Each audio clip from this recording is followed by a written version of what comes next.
नमस्कार, आदाब। Crime petrol dial 100 में आप सबका स्वागत है। रिश्ते हमारी जिंदगी के ऐसे अनमोल बंधन हैं जिनमें हम अपनी खुशियों की वजह ढूंढते हैं। रिश्तों के नाम चाहे जो भी हों, लेकिन ये सारे रिश्ते हम सभी के लिए खास होते हैं और हमारे दिल के काफी करीब होते हैं। लेकिन अगर इन्हीं रिश्तों की बुनियाद झूठ, छल और लालच पर टिकी हुई हो तो क्या ऐसी बुनियाद पर टिकी इमारत ज्यादा दिन तक खड़ी रह सकती है? जब किसी रिश्ते में लालच या झूठ का षड्यंत्र सामने आता है तो वो शख्स हमेशा हमेशा के लिए हमारी नजरों से गिर जाता है। इसीलिए कहते भी हैं कि इंसान पहाड़ से गिरकर तो उठ सकता है, लेकिन नजरों से गिरने के बाद उठना आसान नहीं है। आज की ये कहानी आपको सोचने पर मजबूर कर देगी कि क्या कोई इंसान अपने छोटे से स्वार्थ के लिए अपने रिश्तों की हदों को लांघकर जुर्म की चौखट पर कदम रख सकता है।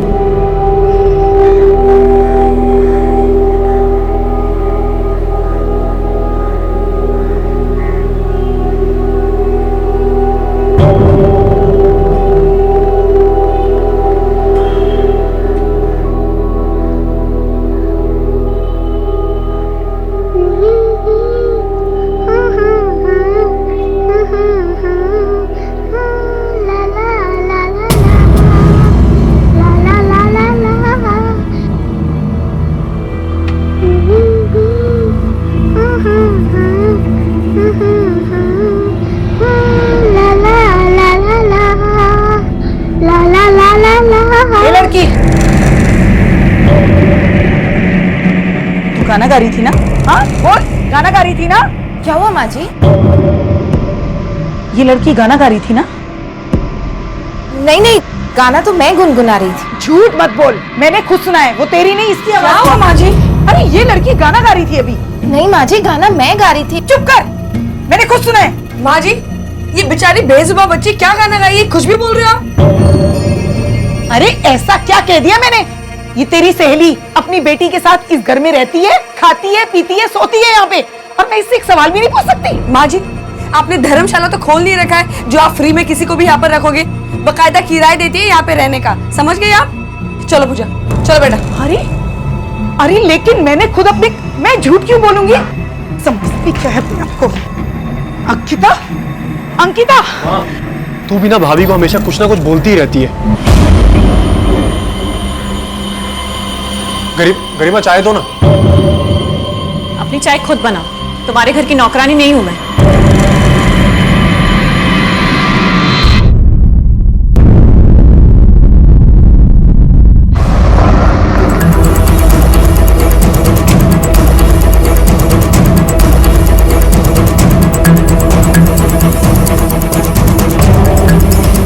चारों तरफ सर्च करो। चल सर, चेक करो।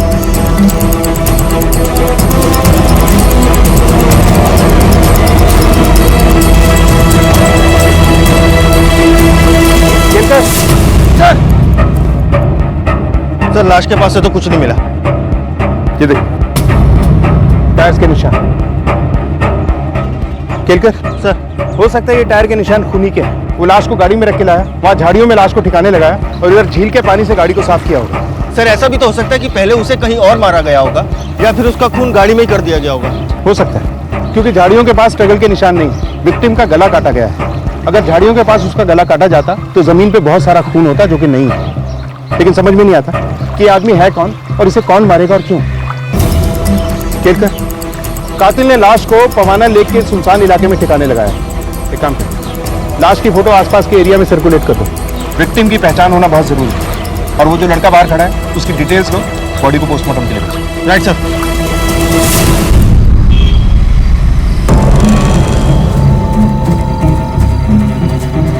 ये लड़की कहाँ जा रही है? कहाँ से आई?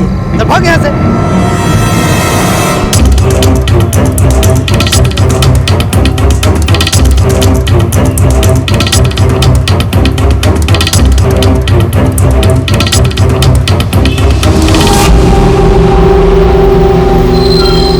चलो चलो, लास्ट स्टॉप आ गया। चलो चलो, उतरो उतरो उतरो। अरे भाई, लास्ट स्टॉप आ गया। चलो उतरो उतरो। चलो चलो, लास्ट स्टॉप आ गया। जल्दी चलो चलो चलो चलो, जल्दी चलो। अरे ओ बेटा, इसी बस से वापस जाना है क्या? कौन है तुम्हारे साथ? टिकट दिखाओ। अरे टिकट दिखाओ ना। अरे अरे ओ बेटा,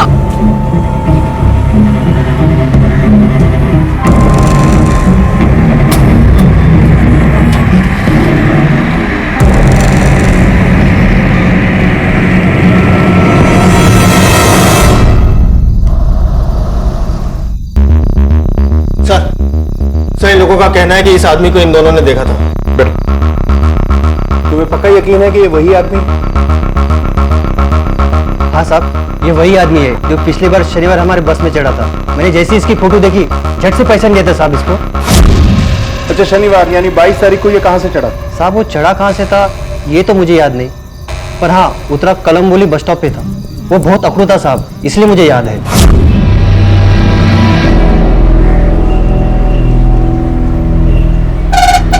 अबे ओ, सुनाई नहीं दे रहा है क्या? बहुत जल्दी है क्या तेरे को? बहुत घाई मची हुई है, साले खींच के इतना मारूंगा ना यहीं पे। अरे पर हॉर्न मैं बजा रहा हूँ जब। अबे तो हॉर्न बजा रहे तो कौन सा एहसान कर रहे हैं साले, नाक तोड़ दूंगा मैं तेरा। जल्दी कर। इसके साथ कोई और भी था? नहीं साहब, ये अकेला था। ठीक है, अगर जरूरत पड़ेगी तो दोबारा बुलाएंगे तुम। जाओ। केलकर सर, इस इन्वेस्टिगेशन की शुरुआत हमें वहीं से करनी होगी जहां इस आदमी का सफर खत्म हुआ था। फौरन कलमबोली चलो। Okay sir. महाराष्ट्र के पनवेल इलाके में रहने वाले शर्मा परिवार की कहानी आखिर क्या थी, और जिस शख्स की लाश पवाना लेक के पास झाड़ियों के बीच मिली थी वो कौन था? शुरुआत में ही हमने देखा कि पायल अपनी मां पूजा के साथ अंकिता के घर में रह रही थी जहां और भी लोग रहते थे। तो आखिर ऐसा उसकी जिंदगी में क्या हुआ था कि उसकी हालत इतनी बुरी हो गई थी कि वो आज दर दर भटक रही थी? और जिस शख्स की लाश झाड़ियों में मिली थी, क्या पायल से उसका कोई कनेक्शन था?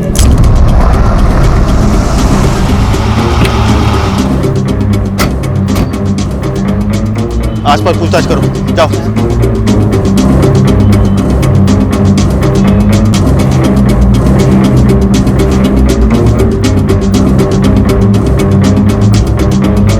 भाई साहब जरा सुनिए, इस आदमी को पहचानते हैं आप? हाँ सर, ये आदमी हमारे दुकान पर आया था। भाई साहब, ये गुरदास चौक कहाँ पड़ेगा? ये सामने वाला जो चौराहा है ना, वहाँ से बाएं मुड़ जाना, उसके बाद जो चौक आएगा वही गुरदास चौक है। Thank you sir. सर अभी अभी पता चला है कि यह आदमी एक जनरल स्टोर पर गुरदासपुर चौक का एड्रेस पूछ रहा था। गुरदासपुर चौक? चलो।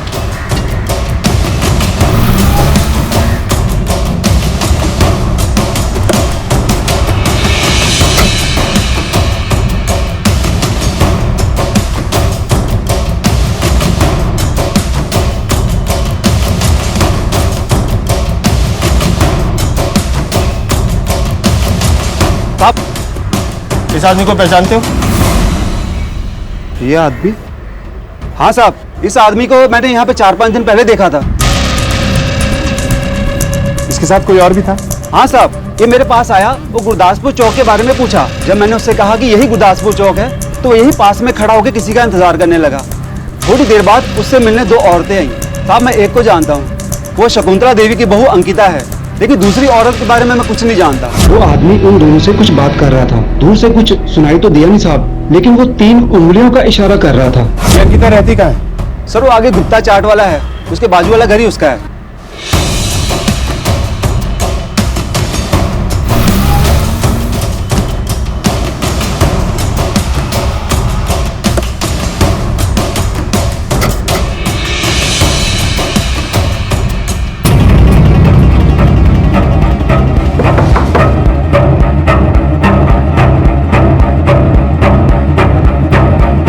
अंकिता यहीं रहती है? जी सर। उसे बुलाइए, हमें कुछ बात करनी। अभी तो वो घर पे नहीं है, क्या बात होगी सर? आप लोग इस आदमी को जानते हैं? नहीं सर। लगता है आप जानते हैं। नहीं साहब, मैं तो ये फोटो देखकर डर गई। आप लोग शायद इस आदमी को नहीं जानते, लेकिन अंकिता इसे जानती है, क्योंकि कुछ दिनों पहले अंकिता को इसके साथ देखा गया था। लेकिन उस वक्त अंकिता के साथ एक और औरत भी थी। लेकिन ये आदमी है कौन सर? इस सवाल का जवाब तो हम भी ढूंढ रहे हैं, लेकिन तुम अंकिता के क्या लगते हो? मैं उसका देवर हूँ। ठीक है, अंकिता को कॉल करके जल्दी बुलाइए, हमें उससे कुछ पूछना है। साहब वो तो 3 दिन से घर नहीं लौटी। हम लोग थाने आने ही वाले थे, उससे पहले ही आप आ गए। क्या अंकिता 3 दिन से घर नहीं लौटी और आप लोगों की नींद अब टूट रही है? साहब जब से मेरा बेटा यानी अंकिता का पति इस दुनिया से गया है, उस दिन से लेकर आज तक उस औरत ने मुझसे सीधे मुंह बात तक नहीं की है। साहब हमें लगा वो अपने किसी दोस्त के यहाँ गई है। पहले भी ऐसा हुआ है साहब, जब वो अपने किसी दोस्त के यहाँ 2-4 दिन रहकर आई है, हमें लगा वो आ जाएगी, लेकिन वो नहीं आई और उसका फोन भी बंद आ रहा है। इसीलिए हम लोग आज थाने आने वाले थे। इस वक्त अंकिता किसके साथ हो सकती? हमें नहीं पता सर। हाँ लेकिन पूजा के साथ हो सकती है। पूजा और अंकिता भाभी बचपन के दोस्त हैं। और हाँ सर, पूजा अपनी बेटी पायल के साथ 2 महीने से यहाँ पे किराए पे रह रही थी। रह रही थी मतलब? अब कहाँ है पूजा? हमें नहीं पता सर। सर अंकिता भाभी के साथ साथ पूजा भी गायब है। आप लोगों जैसे गैर जिम्मेदार इंसान मैंने आज तक नहीं देखे। 3 दिन से अंकिता लापता है। 24 घंटे बाद आप उसकी मिसिंग कंप्लेंट दर्ज कर सकते थे। खैर, हमें अंकिता और पूजा की फोटोग्राफ्स दीजिए और उनके नंबर भी। साहब अंकिता का फोटो और नंबर तो है हमारे पास, लेकिन पूजा का फोटो और नंबर हमारे पास नहीं है। क्या पूजा और पायल का स्केच बनवा सकते हैं? हाँ साहब। ठीक है, आप लोगों को हमारे साथ पुलिस स्टेशन चलना होगा। आइए।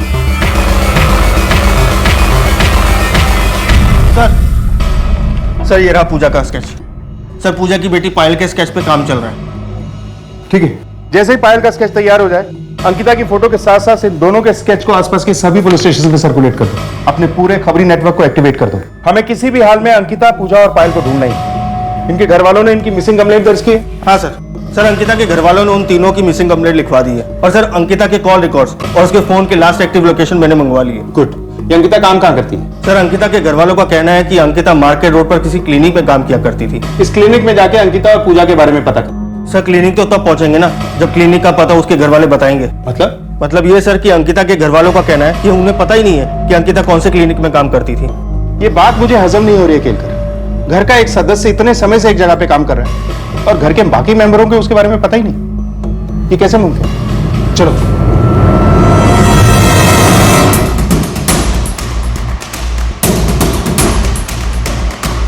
पंकज, ये कैसे पॉसिबल है कि तुम लोगों को पता ही नहीं है कि अंकिता कौन से क्लिनिक में काम करती है? साहब हम उसके मामले में दखलंदाजी नहीं करते थे। वो अपनी मर्जी की मालिक थी और वैसे भी वो हमें सच नहीं बताती, उल्टा हमें ही 4 बात सुना देती। अंकिता के ऐसे रवैये की कोई खास वजह? सर उसे आज़ाद रहना पसंद था। उसकी पर्सनल लाइफ में कोई इंटरफेयर करे उसे अच्छा नहीं लगता था, या उससे कोई सवाल जवाब करे तो वो चिढ़ जाती थी सर। और सर हमें तो सिर्फ इतना ही पता है कि वो मार्केट रोड से किसी क्लिनिक में जाती थी।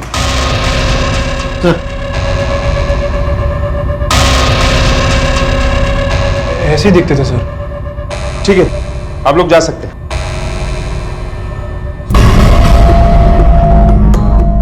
सर मार्केट रोड के हर क्लिनिक में अंकिता का फोटो और पूजा का स्केच दिखा के पूछताछ करो। पता करो कि ये कहाँ काम करती थी और आखिरी बार वहां कब देखा गया। Okay sir. केलकर ये परिवार जितना खड़ा है उतना ही गड़ा है और अपने साथ कई राज गड़ाए बैठा है। इनके पड़ोसियों से पूछताछ करनी होगी। Okay sir.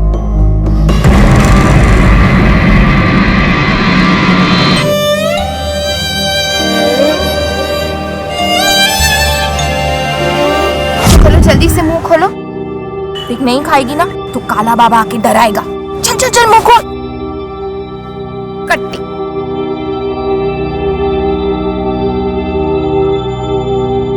चल थोड़ा सा खा ले।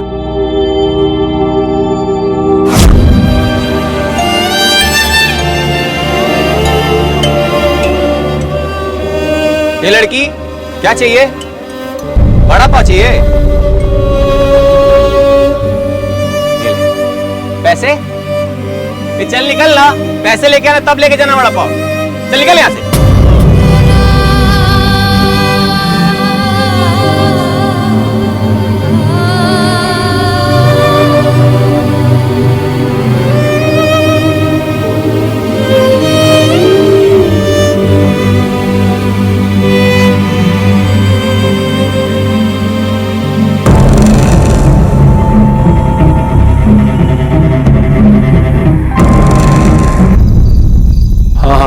अरे पुलिस का अप डाउन चले, थोड़ा टेंशन वाला माहौल है, समझो तुम। हाँ हाँ कोई दिक्कत नहीं है, अरे हो जाएगी डिलीवरी। अरे जब मैं बोल रहा हूँ मेरी बात पे विश्वास करो कि नहीं। कॉल करता हूँ बात। गरिमा कहाँ जा रही है? वो सर में बहुत दर्द हो रहा है इसलिए मेडिकल स्टोर जा रही हूँ दवाई लेने। अच्छा रुक। पंकज बेटा जरा आना। हाँ माँ क्या हुआ? बेटा जरा दुकान से जाके इसके लिए सरदर्द की दवाई ले आ। किसी को आने की जरूरत नहीं है, मैं खुद चली जाऊंगी। ऐसा कर तू साथ में चला जा, रात के 9 बज रहे हैं। सिर्फ रात के 9 ही बजे हैं माँ जी, और दुकान भी पड़ोस में ही है, मैं खुद जा सकती हूँ।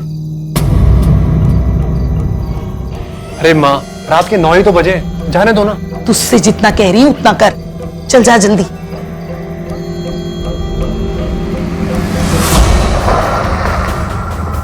आप अंकिता के परिवार को कब से जानते हो? सर बहुत साल से जानते हैं, बहुत अच्छे लोग हैं, कभी कोई उनसे तकलीफ नहीं हुई हमें। सर परिवार तो अच्छा है, लेकिन अंकिता का अपने सास से रोज झगड़ा होता था। किस बात पे होता था झगड़ा? सर ये तो नहीं बता सकता मैं, मुझे लगता है शायद पैसे की बात को लेकर हो सकता है।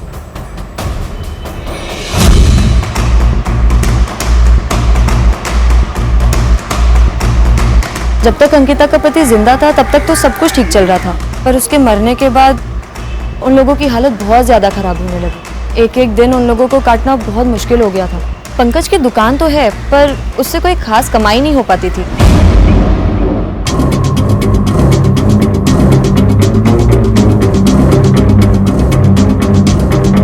अंकिता कैसी लड़की थी?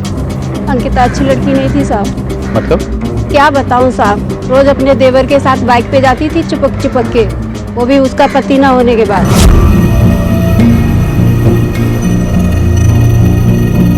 अब गंदी सोच वाले तो गंदा ही सोचेंगे ना साहब। वो बेचारा तो सिर्फ अंकिता को क्लिनिक तक छोड़ने जाता था। एक तरफ जहां पुलिस पूरे जी जान से अंकिता, पूजा और पायल की तलाश में जुटी थी ताकि उस अज्ञात शख्स के बारे में कुछ पता चल सके, वहीं दूसरी तरफ 8 साल की मासूम पायल जिंदगी से सिर्फ 2 वक्त की रोटी के लिए संघर्ष कर रही थी। आखिर पायल इस तरह से अकेले क्यों भटक रही थी? अगर वो रोज घर से अंकिता और पूजा के साथ निकलती थी तो इस वक्त अंकिता और पूजा कहां थे और पायल उनसे अलग कैसे हुई? पुलिस को चाय वाले से पता चला था कि किसी बात को लेकर अंकिता और पूजा की मृतक के साथ कहासुनी हुई थी। आखिर इस झगड़े की वजह क्या थी और क्या इस खून से पूजा और अंकिता का कोई लेना देना था? पुलिस को मृतक के बारे में अब तक कुछ पता नहीं चल पाया था और ना ही उन्हें पूजा के बारे में कुछ खास जानकारी हासिल हुई थी। पुलिस के लिए अंकिता के परिवार वालों पर भरोसा करना आसान नहीं था। जब तू हर रोज अंकिता को अपनी बाइक से क्लिनिक छोड़ने जाता था तो हमसे झूठ क्यों बोला कि तुझे क्लिनिक का एड्रेस नहीं पता? अब यही सच बताएगा या तुझे मार मार के किसी क्लिनिक में भर्ती कर दूं? सर मैं सच बोल रहा हूँ, मुझे कुछ नहीं पता। वो कहाँ काम करती थी मुझे कुछ नहीं पता सर इस बारे में। सर मैं तो सिर्फ उसको अपनी बाइक से छोड़ता था क्योंकि वहां से मेरी दुकान पास में है। और सर पूजा जब से घर में आई थी मैंने तो अंकिता को ले जाना बंद कर दिया था क्योंकि वो दोनों साथ में जाते थे। साहब पंकज झूठ नहीं बोल रहा, उसे झूठ बोलने की क्या जरूरत है? सच बात तो ये है साहब कि एक अंकिता ही थी जिसके भरोसे हमारा घर चल रहा था। अगर उसकी कमाई ना होती तो हमारा जीना ही मुश्किल हो जाता। बस इसीलिए साहब हम उससे ज्यादा पूछताछ नहीं करते थे। अंकिता, ये टाइम है तुम्हारे घर आने का? कहाँ थी इतनी देर? हाँ तो काम करने जाती हूँ, ऐसे करने थोड़ी ना जाती हूँ। बाहर जाकर काम करती हूँ तभी तो इस घर का चूल्हा जलता है। अब हटिए सामने से। हमें डर था कि कहीं वो घर का खर्चा देना बंद ना कर दे। देखिए, ये मामला एक मर्डर और 3 लोगों की गुमशुदगी का है और जिसका मर्डर हुआ है उसकी आइडेंटिटी हमें अभी तक पता नहीं चल पाई है। उसके साथ आखिरी बार पूजा और अंकिता को देखा गया था और अब ये दोनों भी गायब हैं। इसलिए हमारे लिए बहुत जरूरी है कि हम इस केस को जल्द से जल्द सॉल्व करें। अभी वक्त है तुम लोगों के पास। अगर कुछ छुपाया है या कुछ बताना भूल गए हो तो बता दो अभी। हाँ साहब, एक बात और है, वो पूजा की बेटी पायल साहब वो गूंगी नहीं थी, गूंगी होने का नाटक कर रही थी। मैंने खुद एक दिन उसे गाना गाते हुए सुना था। ये लड़की क्या? लेकिन एक 8 साल की बच्ची गूंगी होने का नाटक क्यों करेगी? पता नहीं साहब।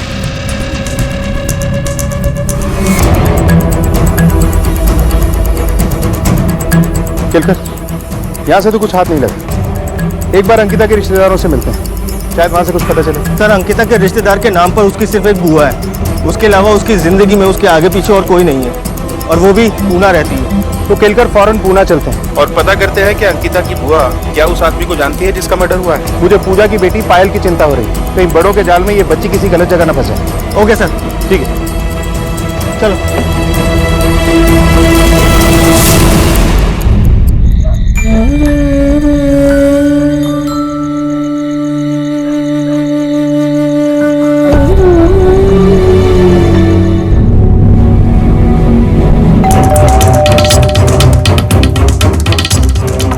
शारदा शर्मा? हाँ मैं ही हूँ।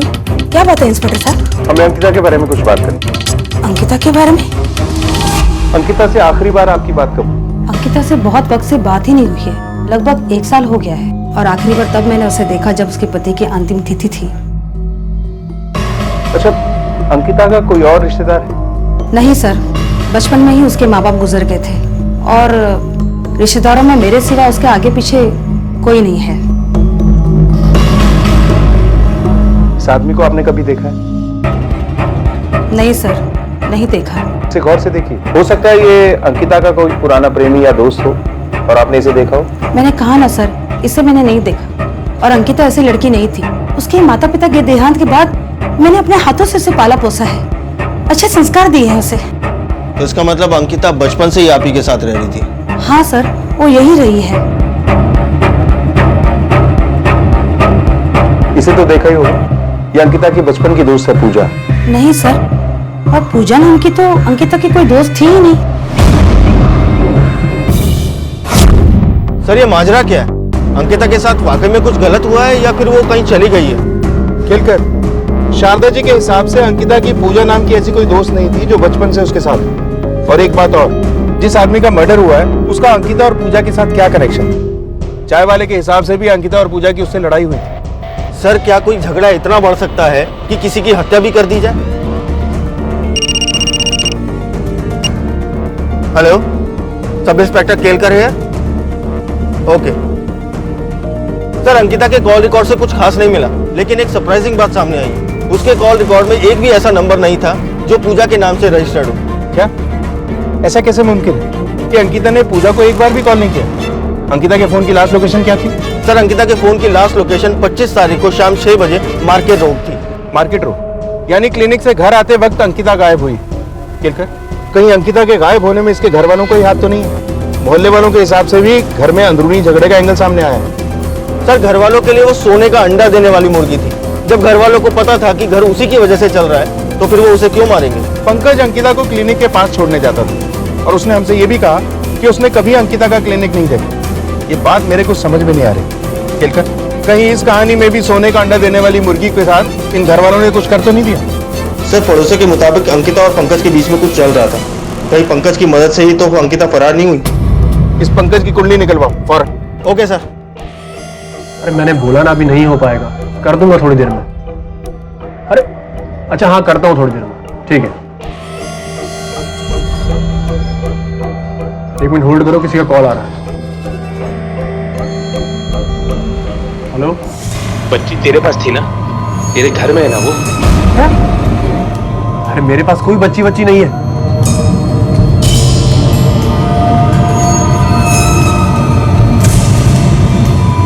हेलो, हाँ तुम मुझे मिलो थोड़ी देर में।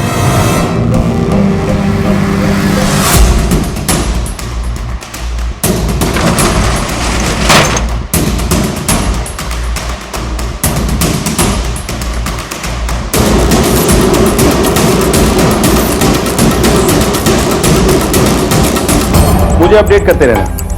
हाँ ठीक है, मैं तुझसे बाद में बात करता। सर विक्टिम की पोस्टमार्टम रिपोर्ट। सर इस रिपोर्ट के हिसाब से विक्टिम की मौत 26 तारीख को हुई थी, लाश मिलने से तकरीबन 10 से 12 घंटे पहले। सर कातिल ने विक्टिम के पहले गले को काटा और उसके बाद उसकी छाती में 2 बार चाकू से वार किए। केलकर, इसे देखकर ऐसा लगता है कि किसी ने बहुत बेरहमी से इसे मारा है। ऐसा तो कोई तभी करता है जब दुश्मनी हो या फिर बहुत ज्यादा गुस्सा हो। सर पोस्टमार्टम रिपोर्ट में यह भी लिखा है कि विक्टिम शायद मुसलमान। सर मैंने पंकज के फोन रिकॉर्ड्स को चेक किया, लेकिन एक नंबर के अलावा और कुछ हाथ ही नहीं लगा। इस नंबर में कुछ खास है? हाँ सर ये नंबर किसी भास्कर आपटे के नाम से रजिस्टर्ड है। सर भास्कर और पंकज में काफी बातें हुआ करती थी, कई बार तो दोनों में आधी रात तक देर तक बातें हुआ करती थी। और हाँ सर, भास्कर के नंबर से अंकिता को भी कॉल किया था। Hello sir, Pankaj royal garden hotel में आया सर। ओके।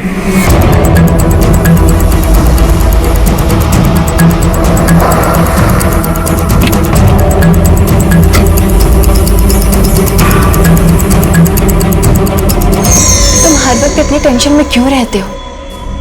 मैं हूं ना तुम्हारे साथ। मुझे पता है तुम मेरे साथ, मैं देखता हूँ। सर मैंने क्या किया सर? अरे पंकज, चलो बात क्या है? लेकर के कहाँ लेकर के जा रही आप हमें? सर मैं और शीतल एक दूसरे को पसंद करते हैं, हमारा अफेयर है। ये भास्कर आपटे कौन है? जी, भास्कर आपटे मेरे पति का नाम है, वो अब इस दुनिया में नहीं रहे। उनका नंबर अब मैं इस्तेमाल करती हूँ। तो देर रात तक फोन पर बातें तुम दोनों के बीच में हुआ करती थी? जी।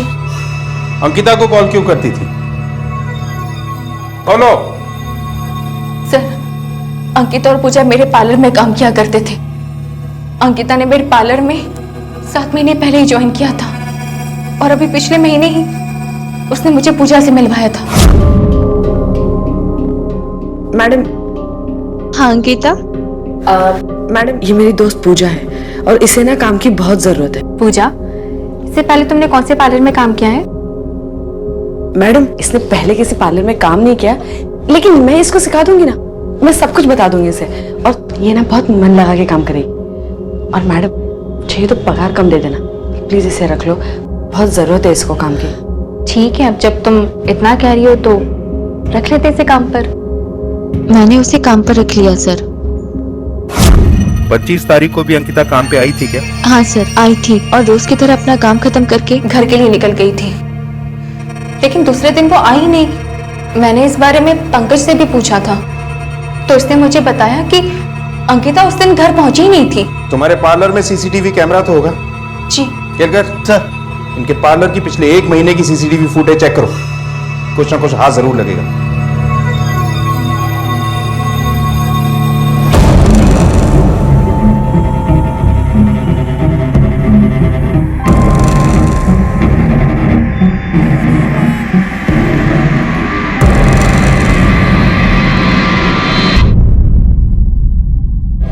देख पंकज, तुझे ये करना ही पड़ेगा। एक गुस्से पे काबू रख और दिमाग से काम ले।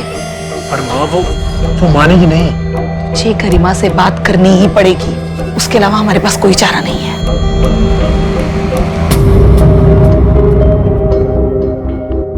गरिमा,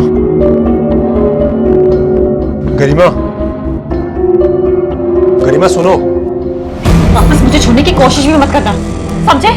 गरिमा मुझे पता है मुझसे गलती हुई, मुझे माफ कर दो प्लीज। आखिर तुम मेरी बीवी हो और तुम्हारे बिना कुछ नहीं हो सकता।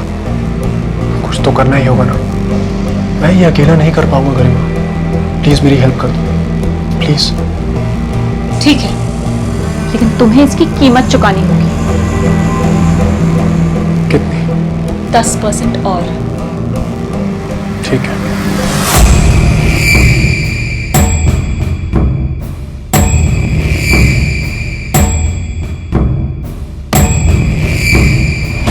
सर एक इंपॉर्टेंट खबर मिली है, अंकिता का फोन ऑन हुआ था, लोकेशन नवी मुंबई। फौरन वहां की लोकल पुलिस से कांटेक्ट करो और वहां जाके अंकिता को ढूंढो। Okay sir.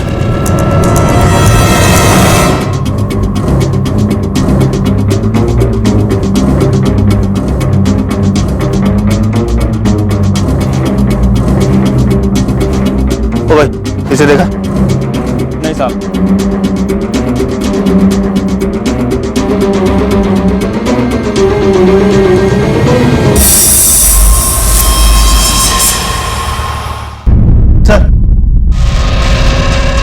Sir Mahadev road पर तो अंकिता को किसी ने नहीं देखा, लेकिन पार्लर के सीसीटीवी फुटेज में कुछ हाथ लगा। ये देखिए सर।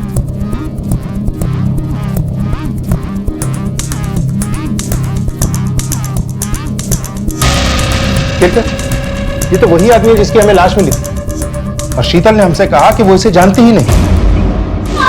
रुको, देखो शीतल, अब अगर एक झूठ भी तुम्हारी जबान से बाहर निकला तो मैं तुम्हें इस कांस्टेबल के पास छोड़ के चले जाऊंगा।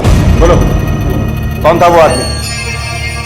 सर वो आदमी मेरे पार्लर में आया था। तो तुमने हमसे झूठ क्यों बोला कि तुम उस आदमी को नहीं जानती? क्योंकि मैं डर गई थी सर, क्योंकि जिस शख्स के बारे में आप पूछताछ कर रहे थे वो मर चुका था और मैं इन सब बचड़ों में पड़ना नहीं चाहती थी, इसलिए आपसे झूठ बोल। या पंकज ने कहा था तुमसे झूठ बोलने के लिए?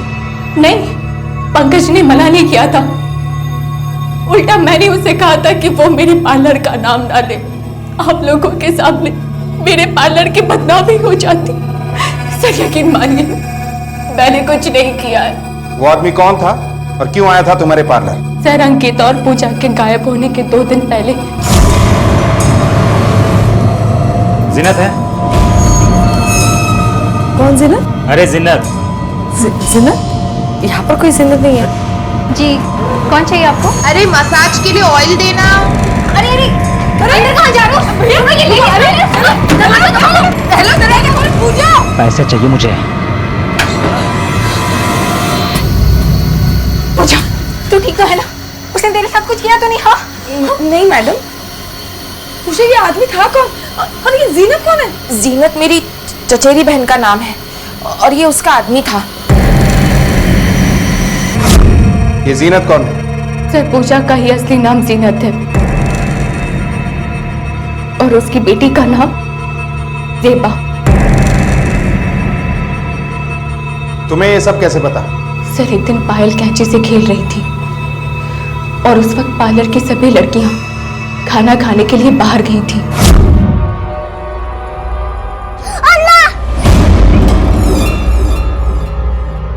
एक सेकंड।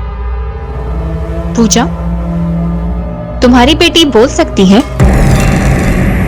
फिर तुमने सबसे झूठ क्यों बोला कि ये बोल नहीं सकती? और इसने अभी अभी अल्लाह बोला ना, तो तुम लोग मुस्लिम हो? मैडम, मैंने जानबूझ के ये झूठ नहीं बोला, मैं मजबूर थी। मेरा नाम जीनत है और मेरी बेटी का ज़ेबा। मैडम, अब तो आपको सब कुछ पता चल चुका है, लेकिन मैं अल्लाह की कसम खा के कहती हूँ, ये झूठ मैं जानबूझ के नहीं बोल रही मैडम। बस आप किसी को इस राज के बारे में मत बताइएगा। ठीक है, ठीक है। अंकिता को भी ये सब पता था? पता नहीं सर। सर, अंकिता का फोन चौसर नाम की जगह पे ऑन हुआ है। पुलिस के लिए केस इतना ज्यादा उलझ चुका था कि वो किसी एक थ्योरी को पकड़कर आगे नहीं बढ़ सकते थे। क्या शीतल ने पूजा और जीनत और पायल और ज़ेबा के बारे में जो पुलिस को बताया था वो सच था? शीतल ने जो कुछ भी बताया था, अगर वो सच था तो फिर जीनत अपनी बेटी को गूंगेपन का नाटक करने के लिए क्यों कहती थी? क्या इस सब के बारे में अंकिता को भी पता था? आखिर अंकिता, जीनत और ज़ेबा का उस मृतक के साथ क्या संबंध था और वो जीनत को ढूंढता हुआ उसके इलाके तक कैसे और क्यों आ पहुंचा था? इस कहानी का हर पात्र अपना अपना दांव चल रहा था और इस बाजी को अपने नाम करने के लिए पुलिस को जरूरत थी एक मास्टर स्ट्रोक।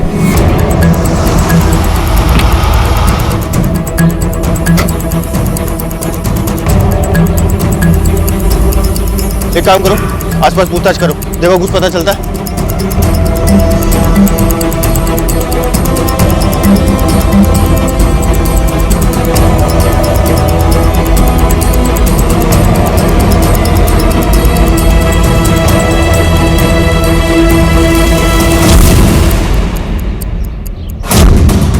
ये लड़के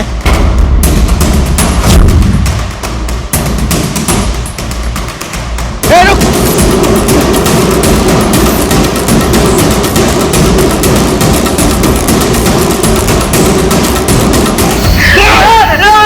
नहीं बोलेगा।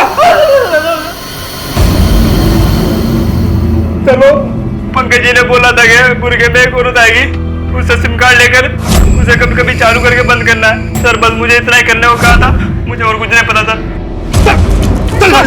सब गाड़ी में डाली सर, चल गाड़ी में। क्या करूं? उसने कुछ नहीं किया, मैं सच कह रही हूँ। मेरी नहीं बोलेगा, नहीं बोलेगा, नहीं बोलेगा। बताता हूँ सर, मैं बताता हूँ सर, सब बताता हूँ सर।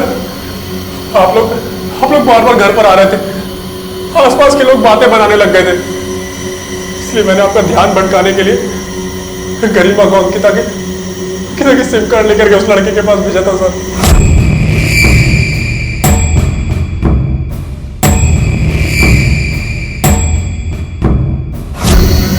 मैंने गरिमा को इसलिए भेजा था सर क्योंकि मुझे पता चल गया था कि लोगों की नजर मुझ पे है। अंकिता का सिम कार्ड तेरे पास कहां से आया? सर, अंकिता के गायब होने के अगले ही दिन शीतल को उसका फोन पार्लर में मिला और उसने वो फोन मुझे ला करके दिया, जिसका फायदा मैंने उठाया आप लोगों को इस केस से भटकाने के लिए। सर, शकुंतला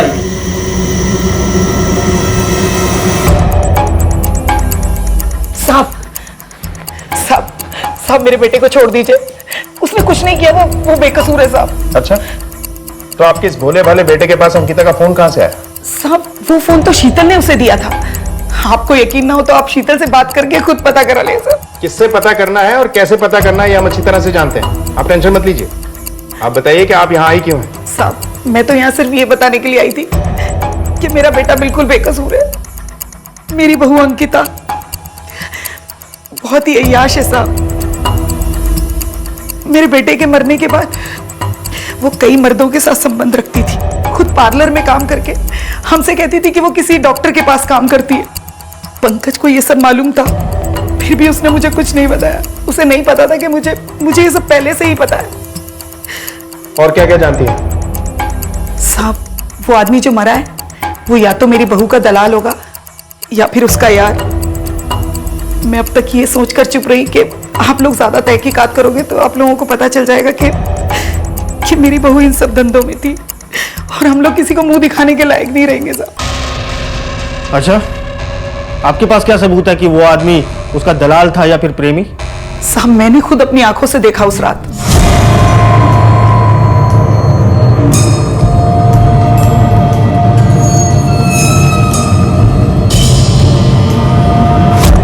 अब आप ही बताइए साहब, एक पराया मर्द किसी औरत को रात के 11 बजे अपनी बाइक पे बिठा कर लाता है और उसे इतने सारे रुपए देता है, तो इसका क्या मतलब हुआ?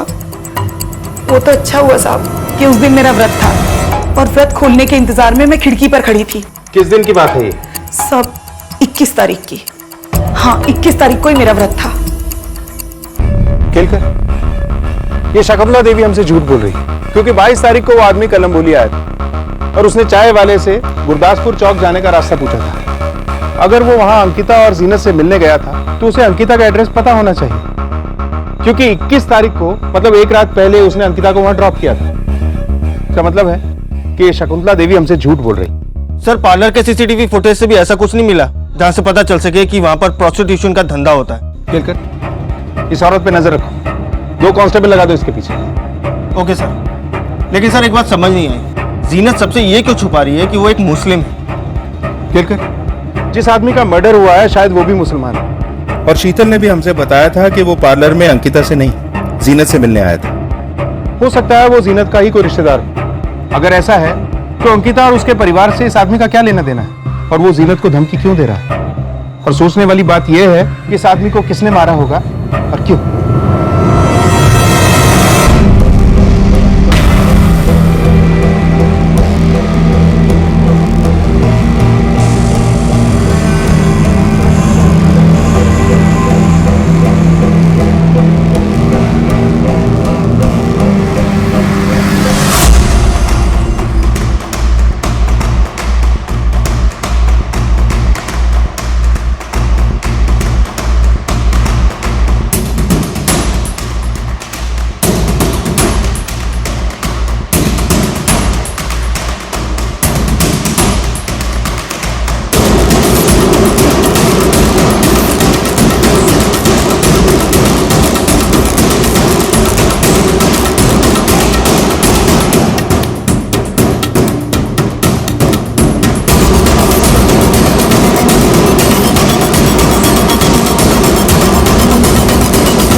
मैंने तुझे मना किया था ना, यहाँ पे मत आना।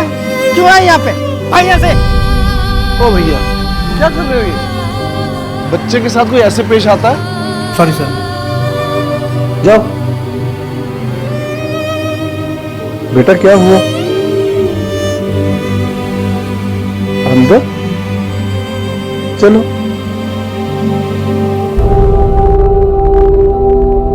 यही है ना आपका बैग?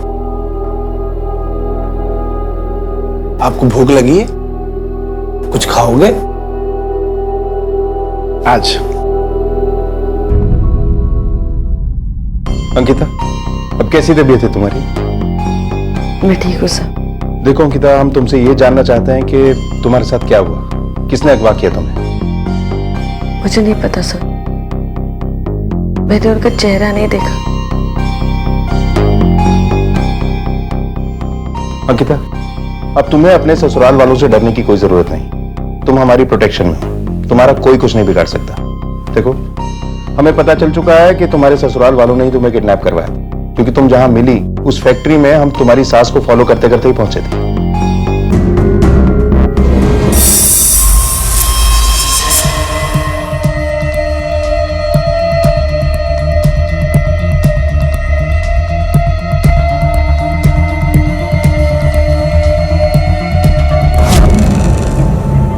बेटा, ये आपकी नोटबुक में क्या लिखा है? किसी का नंबर है क्या?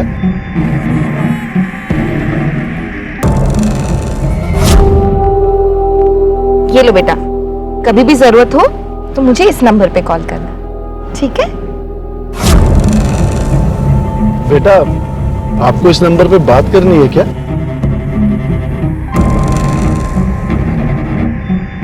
बेटा, मेरा फोन स्विच ऑफ है, आप मेरे साथ घर चलो, मैं आपको वहां से फोन करवा दूंगा, ठीक है? आपका नाम क्या है बेटा? जीबा।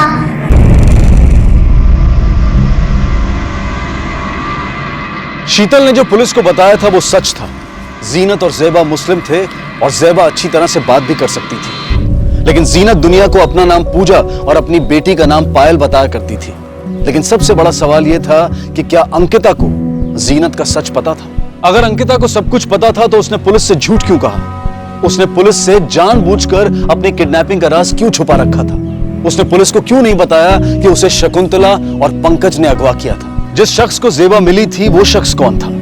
क्या वो सच में ज़ेबा की मदद करना चाहता था या फिर उसकी मंशा कुछ और ही थी? आओ बेटा।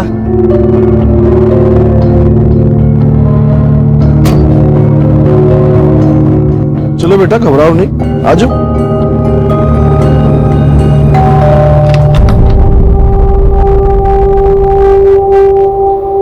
क्या नाम है आपका? ज़ेबा। ज़ेबा, बहुत प्यारा नाम है। आओ अंदर आओ बेटा।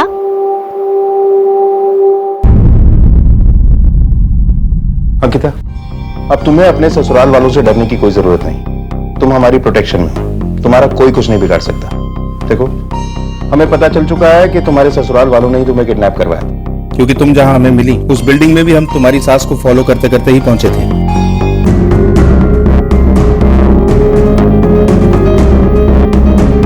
सब, मेरी तबीयत कुछ ठीक नहीं लग रही, मैं आराम करना चाहती हूँ। चलो, तुम नहीं बताना चाहती तो कोई बात नहीं। ये बताओ कि जीनत और ज़ेबा कहाँ? जीनत और ज़ेबा?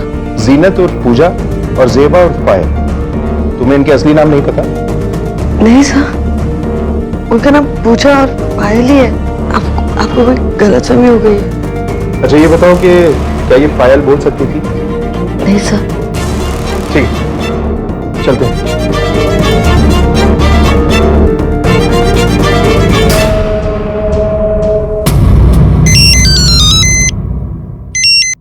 हेलो पंकज, मैं इंस्पेक्टर शिंदे बोल रहा हूँ। हाँ सर, बोलिए। तुम्हारी भाभी अंकिता हमें मिल गई। उसने अपनी किडनैपिंग के बारे में कुछ बताया? उसने कहा कि उसने किडनैपर्स के चेहरे नहीं देखे। तुम लोग चाहो तो उसे हॉस्पिटल से घर ले जा सकते हो। हाँ ठीक है सर, हम बस निकल ही रहे।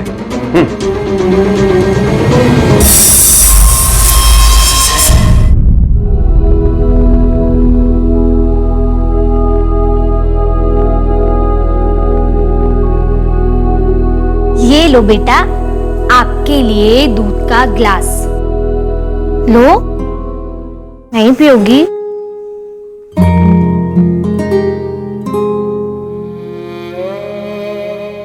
ये क्या है? मुझे नहीं दिखाओगी? देखो मैं भी। दिखाओ दिखाओ दिखाओ दिखाओ दिखाओ। ओ, आपकी मम्मा का नंबर है? अच्छा, तो आपको मम्मा से बात करनी है? ठीक है, मैं आपकी मम्मा से बात कराऊंगी, लेकिन पहले आपको ये दूध खत्म करना होगा, ठीक है? उसके बाद मैं आपकी मम्मी को फोन लगाऊंगी और हम ढेर सारी बातें करेंगे, ठीक है? पर दूध पी लो। Good girl. ये लो।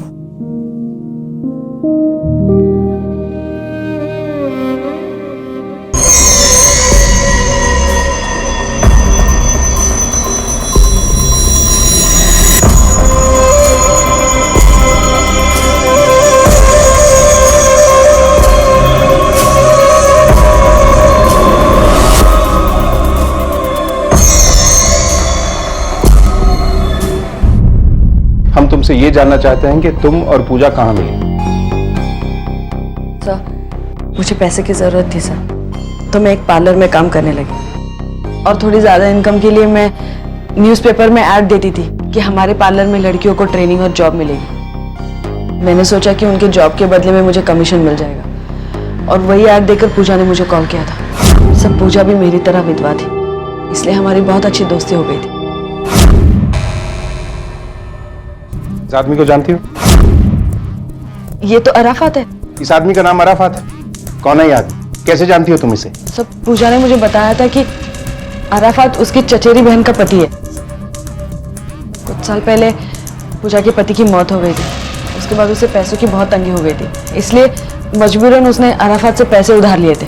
लेकिन अराफात के मन में चोर था, वो हद से ज्यादा ब्याज लेने लगा पूजा से, और जब पूजा पैसे नहीं दे पाई तो अराफात उसे डराने और धमकाने लगा, और इस सब से तंग होकर पूजा कोयना नगर से यहाँ चली आई। यहाँ आने के बाद पूजा ने अपनी नई जिंदगी शुरू की थी, लेकिन पता नहीं कैसे अराफात को पता चल गया कि वो यहाँ पर है और वो उसे फिर से तंग करने लगा। 3 दिन। सब पूजा और मैं काफी अच्छे दोस्त थे और मैं उसकी मदद करना चाहती थी, इसलिए मैंने तय कर लिया था कि मैं अपने सारे जेवर बेचकर उसकी मदद करूंगी। अरे वाह, कितना सुंदर हार है। मैंने आज तक कभी ऐसा हार नहीं देखा। है ना? मेरी बुआ ने मेरी शादी में दिया था। अराफात को किसने मारा? मुझे नहीं पता सर, आप प्लीज पूजा और पायल को ढूंढिए ना। पता नहीं वो कहाँ और किस हाल में होंगे। तुम अब भी हमें नहीं बताओगी कि तुम्हें किसने अगवा किया था? सर, मैंने आपसे कहा ना, मैंने उसका चेहरा ही नहीं देखा, तो मैं आपको कैसे बताऊं? ठीक है। केलकर, क्या अंकिता को सच में नहीं पता कि पूजा का असली नाम जीनत है और वो एक मुसलमान? शीतल ने जो हमसे कहा वो सच है या मामला कुछ और ही है? शीतल और शकुंतला का कहना है कि ज़ेबा बोल सकती है। ये बात अंकिता को कैसे नहीं पता? कहीं ऐसा तो नहीं कि अंकिता हमसे कुछ छुपा रही? केलकर सर, ये जो आदमी है अराफात, इसकी पूरी हिस्ट्री चाहिए मुझे। इसका पास्ट और प्रेजेंट खंडगार डालो, तभी इसका फ्यूचर हम डिसाइड कर पाएंगे। Okay sir. चलो। आखिरकार इस गुमनाम लाश को पहचान मिली। अंकिता ने पुलिस को बताया कि जिस शख्स की हत्या हुई थी उसका नाम अराफात था, लेकिन पुलिस को अराफात के बारे में उसके नाम के अलावा और कुछ पता नहीं चला। आखिर अंकिता क्यों पुलिस से अपने घर वालों द्वारा अपनी किडनैपिंग की और पूजा और पायल की पहचान छुपा रही थी? क्या अंकिता ये सब किसी खास मकसद से जानबूझकर ऐसा कर रही थी? और इस सब के बीच पायल उर्फ ज़ेबा कहाँ थी, ये अब तक किसी को नहीं पता था। क्या हो रहा था उसके साथ, और ये परिवार कौन था जिसने उसे अपने साथ रखा हुआ था?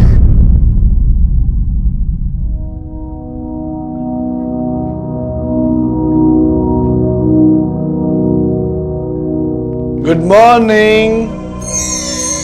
आपकी नींद पूरी हुई या नहीं? क्या हुआ, कुछ चाहिए आपको? हाँ, मुझे मेरी नोटबुक चाहिए।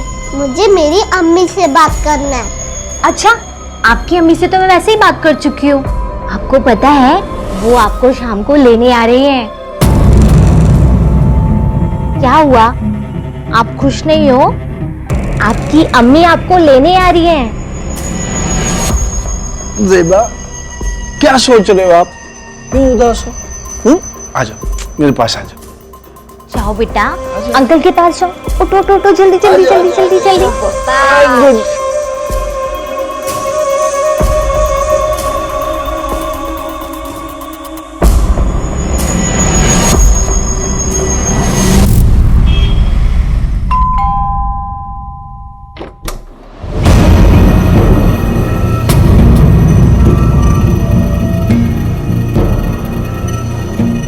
अंकिता, तुम लोगों को यही लग रहा है ना कि मैंने पुलिस को सच क्यों नहीं बताया? डरने की जरूरत नहीं है, मैं पुलिस को कुछ नहीं बताऊंगी, लेकिन तुम लोगों को वही करना होगा जो मैं कहूंगी। हाँ, पहले तो मुझे ये बताओ कि पूजा और पायल है कहाँ, और तुम लोगों ने क्या किया उनके साथ? तुझे अभी भी उस पूजा की पड़ी है? चल चल, मैं तुझे दिखाती हूँ कि उसने क्या किया। चल मेरे साथ, चल। हाँ, तुझे दिखाती हूँ। हाँ, मेरे साथ। ये देख, अलमारी तोड़ के सारे गहने उठा के ले गई है तेरी सहेली वो पूजा। हाँ ये देख, और ये भी देख, कुछ नहीं छोड़ा उसने, सब ले गई। तेरे घर में रहकर तुझसे ही गद्दारी की उसने। आप झूठ बोल रही है, मुझे ऐसा कर ही नहीं सकती, ऐसा नहीं हो सकता। यही सच है, उसने तो अपना नाम भी झूठा बताया तुझसे। उसका नाम पूजा नहीं जीनत है, मुस्लिम है वो। तूने एक मुस्लिम को घर में रहने दिया? नहीं, ऐसा नहीं हो सकता। और आप बताइए, आपने इस चोरी के बारे में पुलिस को बताया? हाँ? अरे दिमाग खराब है क्या? पहले ही एक मर्डर के केस में पुलिस हमारे घर के चक्कर काट रही है, और अब ये चोरी का और बता दूं, उसके बाद तो पुलिस आके हमारे घर में ही बच जाएगी। बार बार पुलिस के आने जाने से पड़ोसी हमारे बारे में क्या सोचते हैं पता है तुझे?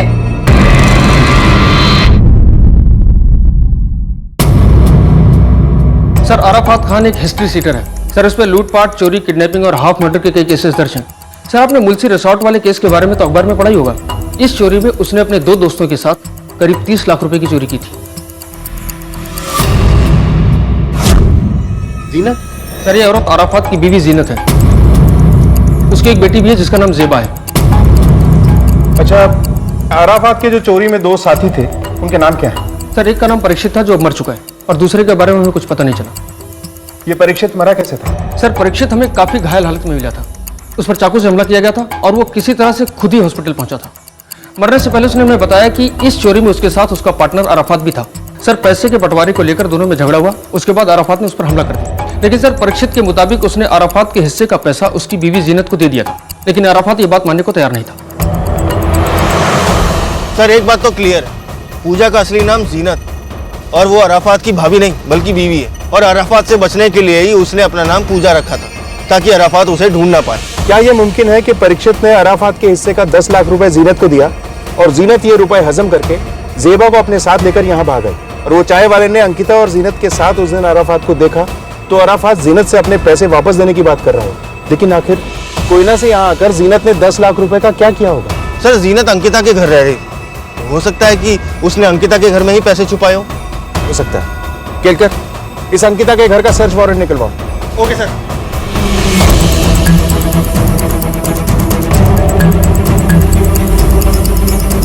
केलकर, घर का कोना कोना छान मारो। Okay sir. सर, क्या बात होगी सर, बताते हैं।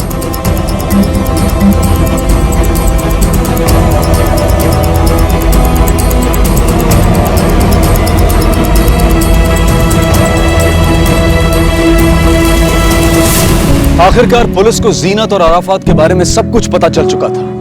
अगर वाकई में जीनत अराफात के पैसों के साथ कोयना नगर से भागी थी, तो उसने वो पैसे अपने पास ही रखे होंगे। कहीं ऐसा तो नहीं था कि उन 10 लाख रुपयों के बारे में सिर्फ अंकिता को ही पता था और इस सब के पीछे उसी का दिमाग था? या फिर जीनत खुद ही अराफात की हत्या कर वो 10 लाख रुपए और जेवर लेकर चंपत हो गई थी? पुलिस ने पंकज के घर की तलाशी ली, जहां से उनके हाथ कुछ नहीं लगा। सर, अंकिता के घर तो कुछ नहीं मिला। कहीं ऐसा तो नहीं कि हमारी ट्रेन गलत ट्रैक पर जा रही हो? केलकर, ऐसा भी तो हो सकता है कि हमारा ट्रैक सही है, लेकिन हमने स्टेशन गलत चुन लिया।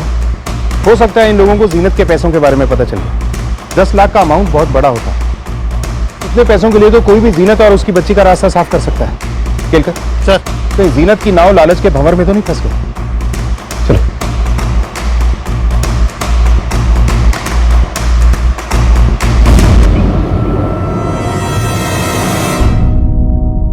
मम्मी अभी तक क्यों नहीं आई? बेटा, मेरी आपकी मम्मी से बात हुई थी। वो बोल रही थी उन्हें थोड़ा काम था, इसलिए नहीं आ पाई वो, लेकिन वादा किया है जल्दी आएंगी आपको लेने। सच्ची? आपने मेरी अम्मी से बात की थी? सच्ची, मैंने आपकी अम्मी से बात की थी। तो फिर आपने मुझे मेरी अम्मी से बात क्यों नहीं करवाई? बेटा, वो बहुत जल्दी में थी ना, इसलिए उन्होंने फोन कट कर दिया, इसलिए आपकी बात नहीं करा पाई।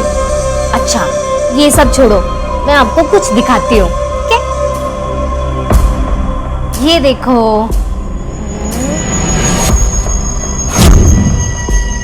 मेरी अम्मी मुझे लिपस्टिक लगाने नहीं देती थी। ठीक है, तो मैं तुम्हें लिपस्टिक लगाऊंगी, ठीक है? ये देखो, चलो आ करो। नहीं नहीं, मुझे मेरी अम्मी डांटेगी। मैं प्रॉमिस करती हूँ, मैं आपकी अम्मी को कुछ नहीं बताऊंगी। लिपस्टिक लगा लो।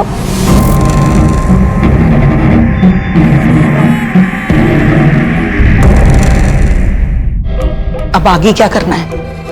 अंकिता तो कुछ सुनने को तैयार ही नहीं हो रही है। उसने तो बस पूजा और पायल की रट लगाई हुई है।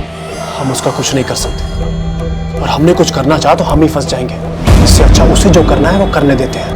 थोड़े टाइम बाद खुद ब खुद शांत हो जाएगी। उससे ज्यादा तो मुझे गरिमा की चिंता है। दिन पर दिन उसकी मांगे बढ़ती जा रही हैं। उसकी चिंता मत कर। उसके साथ क्या करना है मैंने अच्छी तरह सोच लिया है। हेलो कंट्रोल रूम, खंडारा घाट के पास एक औरत की बॉडी मिली है।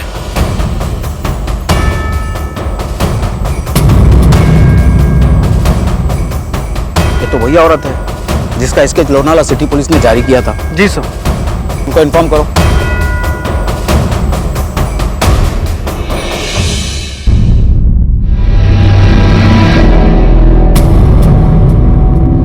इसके साथ एक बच्ची भी थी, वो मिली? No sir. जीनत की हत्या के बाद अब यह केस एक डबल मर्डर केस में तब्दील हो गया था। पुलिस का सारा शक अब अंकिता पर ही था। आखिर जीनत की हत्या क्यों हुई होगी? क्या अंकिता ने ही उन 10 लाख रुपयों के लिए जीनत की हत्या कर दी थी क्योंकि उसे हमेशा पैसों की जरूरत रहती थी? क्या इस हत्या में अंकिता के परिवार वाले भी शामिल थे? अब तक पुलिस को जेबा के बारे में कोई क्लू नहीं मिल पाया था। क्या जेबा सुरक्षित थी? सर मुझे इसके बारे में कुछ नहीं पता। अराफत एक चोर था, ये बात मुझे पूजा ने कभी बताई नहीं। और सर अगर पूजा अराफत से पैसे लेकर यहाँ पर आ भी गई थी तो वो पैसे है कहाँ? पूजा का सारा खर्चा तो मैं ही उठाती थी, और अगर उसके पास पैसे होते तो वो मुझसे पैसे क्यों मांगती? अंकिता, 10 लाख रुपए एक बड़ी अमाउंट होती, और हमें शक है कि जीनत का मर्डर इन्हीं पैसों की वजह से हुआ। क्या तुम्हें सच में इन पैसों के बारे में नहीं पता था? बिल्कुल नहीं सर। अब मुझ पर शक कर रहे हैं? देखो, शक करना हमारा काम है। जीनत को आखिरी बार 25 तारीख को देखा गया था। उस रोज वो पार्लर आई थी, फिर दोपहर को वहां से चली गई।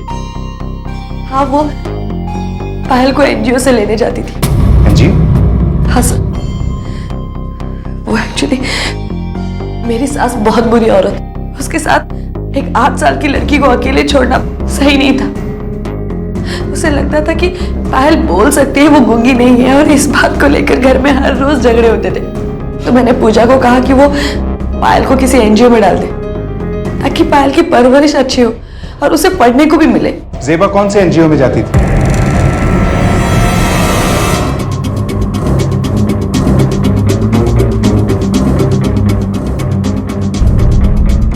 जी हाँ, ये तो पायल है, हमारी ही एनजीओ में पढ़ती है। इसकी माँ आई थी, बहुत ज़रूरतमंद लग रही थी तो हमने इसे एडमिशन दे दिया। मैडम मैं बहुत परेशान हूँ, आप मेरी मदद कीजिए प्लीज। बच्ची को अकेले पाल रही हूँ, इसके पिता अब इस दुनिया में नहीं, इसे प्लीज एडमिशन दे दीजिए मैडम। क्यों नहीं, ऐसे भी हमारा एनजीओ ऐसे ही बच्चों की सहायता करता है। आप यहाँ पढ़ सकती हो। हाँ सर, लंच के वक्त अक्सर पूजा आकर पायल को ले जाया करती थी, और उस दिन भी दोनों साथ में ही खाना खाने के लिए बाहर गए थे। क्या आपको पता है कि वो लोग खाना खाने कहाँ गए थे? जी, पायल ने मुझे बताया था कि पूजा उसे पास ही के एक पार्क में उसे खाना खिलाने ले जाया करती थी। पायल ने बताया? हाँ सर, इसका मतलब शकुंतला देवी सही कह रही थी कि पायल बोल सकती है। अच्छा, पूजा ने क्या अपना कोई नंबर दिया था आपको? सर, हमारे एनजीओ में सभी स्टूडेंट्स और गार्जियंस के डिटेल्स होते हैं, मैं आपको चेक करके बताती हूँ। ये लीजिए सर नंबर। सर, ये तो अंकिता का नंबर है। सर, 2-3 दिनों से हम ट्राई भी कर रहे हैं, पर ये नंबर लगातार स्विच ऑफ आ रहा है। सर, एक बात समझ नहीं आई, जीनत ने पूरे घर वालों से ये बात क्यों छुपाई कि जेबा बोल सकती है? शायद इसलिए कि जीनत को डर था कि जेबा लोगों से ये ना बता दे कि वो लोग मुसलमान हैं, और शकुंतला देवी को ये कभी बर्दाश्त नहीं होता। लेकिन सर, वो पार्क में जाकर जेबा के साथ लंच क्यों करती थी? वो तो एनजीओ में भी लंच कर सकती थी। क्योंकि पार्क ही एक ऐसी जगह है जहाँ जेबा और पायल बोल सकती है। सर, ये मामला बड़ा अजीब लग रहा है। अगर जीनत ने अंकिता से ये बात छुपाई थी कि जेबा बोल सकती है, तो उसने उसका नंबर एनजीओ वालों को क्यों दिया? उसे ये डर क्यों नहीं था कि अंकिता को सारा सच पता चल जाएगा? शायद इसलिए कि जीनत को लगता होगा कि एनजीओ वाले किसी इमरजेंसी में ही अंकिता को कॉल करें। खैर, चलो पार्क चलते हैं। Okay sir. 25 तारीख को तुम यहीं थे? जी साहब, 25 तारीख को मैं इधर ही था। इस बच्ची को देखा था यहाँ? जी साहब, इस बच्ची को मैंने देखा था, इसके साथ एक औरत भी थी। क्या यही वो औरत थी? जी साहब, अक्सर ये दोनों इस पार्क में आया करते हैं। और क्या देखा तुमने? सर मैंने देखा एक वैन आई, उसमें से आदमी उतरा और बच्ची को उठा लिया। मैं शोर मचाने ही वाला था कि वो औरत अपनी मर्जी से गाड़ी में बैठ गई। अच्छा, उस गाड़ी का नंबर तुमने देखा था जिसमें इन लोगों को लेके गए? नंबर तो याद नहीं है साहब। सफेद रंग की गाड़ी थी, टूरिस्ट टैक्सी जैसी। गाड़ी के पीछे में शेर का निशान था। अच्छा, गाड़ी में कुल कितने लोग थे? पक्का तो बता नहीं सकता साहब, गाड़ी मुझसे दूर खड़ी थी, 2 लोग लग रहे थे साहब। ठीक है, तुम जा सकते। जी सर। ठीक है सर, आसपास जितने भी ट्रैफिक सिग्नल्स हैं सबके सीसीटीवी कैमरास चेक करो। किसी ना किसी सीसीटीवी में ये गाड़ी जरूर कैद हुई होगी। इस गाड़ी की पूरी डिटेल्स निकलवाओ। हेलो, ओके सर, जीनत की पोस्टमार्टम रिपोर्ट आ चुकी है। रिपोर्ट के हिसाब से उसकी मौत 25 तारीख को दोपहर 2 से 3 बजे के आसपास हुई थी। पहले उसका गला घोट के उसकी हत्या की गई, उसके बाद उसकी लाश को फेंक दिया गया। 25 तारीख, और अराफात का मर्डर हुआ था 26 तारीख को। खेलकर कहीं अराफात ने तो जीनत को नहीं मारा? तो सर इस अराफात को किसने मारा होगा? यही तो पता लगाना है। चलो।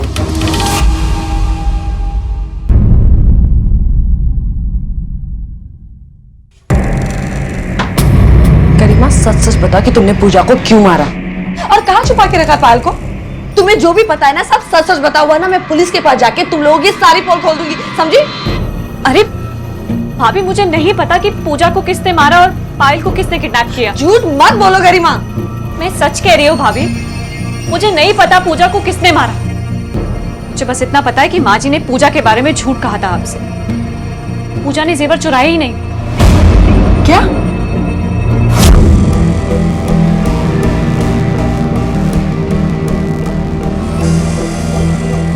पंकज और माँ जी दोनों एक नंबर के लालची हैं। अंकिता भाभी, हमें पुलिस में उन दोनों के खिलाफ कंप्लेन कर देनी चाहिए। बस मुझे पता है कि तुम ये सब क्यों कह रही हो। तुम्हें दोनों हाथों में लड्डू चाहिए है ना? लेकिन एक बात याद रखना, मुझे अच्छी तरह से पता है कि इस घर में कौन कैसा है और क्या है, समझी?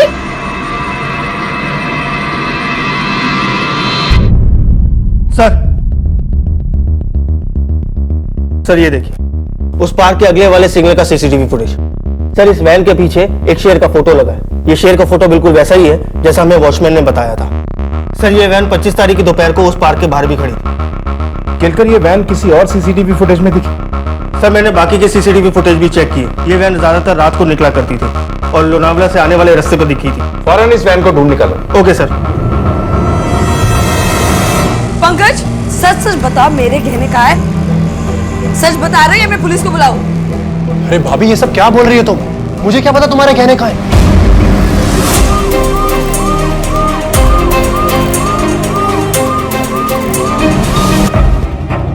ये गाड़ी आपकी कंपनी की है?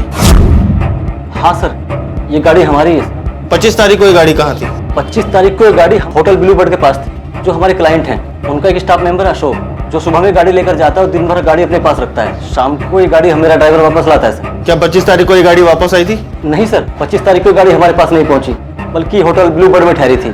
26 को हमारे पास आई। इस आदमी को पहचानते? नहीं सर, इस आदमी को मैंने पहले कभी नहीं देखा। अच्छा, ये ब्लू बर्ड होटल कहाँ है? बस सर यहाँ से 2 किलोमीटर की दूरी पर है। ठीक, थैंक यू। हेलो शीतल, मैं गरिमा बोल रही हूँ। हाँ बोलो गरिमा। देखो शीतल, मैं तुमसे कोई झगड़ा वगड़ा करने के लिए फोन नहीं किया है। मुझे पता है तुम्हारे और पंकज के बीच में क्या चल रहा है। मैं बस तुमसे इतना ही कहना चाहती हूँ, जिस तरह से उसने मुझे धोखा दिया है, एक दिन किसी और लड़की के लिए तुम्हें भी धोखा देगा। वो कोई शादी वादी नहीं करेगा तुम्हारे साथ। और हाँ, मैंने तुझे इसलिए फोन किया क्योंकि मुझे वो जेवर चाहिए। जेवर? कौन से जेवर? हाँ, जो पंकज ने चुरा के तुम्हें दिए थे। सुनो, मेरे पास तुम्हारे कोई जेवर वेवर नहीं है, समझी ना? तो तू ऐसे नहीं बताएगी? ठीक, फिर मुझे पुलिस को बताना पड़ेगा। पुलिस ही निकालेगी तुमसे गहने। अरे नहीं नहीं, पुलिस को बुलाने की क्या जरूरत है? मैं बताती हूँ ना कहाँ पर है तुम्हारे गहने। इस पूरे परिवार का इस डबल मर्डर केस से क्या संबंध था? क्या इस सब के पीछे की मास्टरमाइंड अंकिता ही थी, जो जानबूझकर पूरे मामले पर मिट्टी डालना चाहती थी? आखिर वो 10 लाख रुपए कहां थे? क्या ये सारी साजिश पंकज, उसकी मां और गरिमा की हो सकती थी?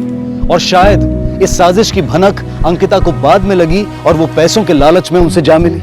आखिर गरिमा की आंखों में बगावत की चिंगारी क्यों दिखाई दे रही थी? इस परिवार का राज अब भी पुलिस के सामने खुलना बाकी था।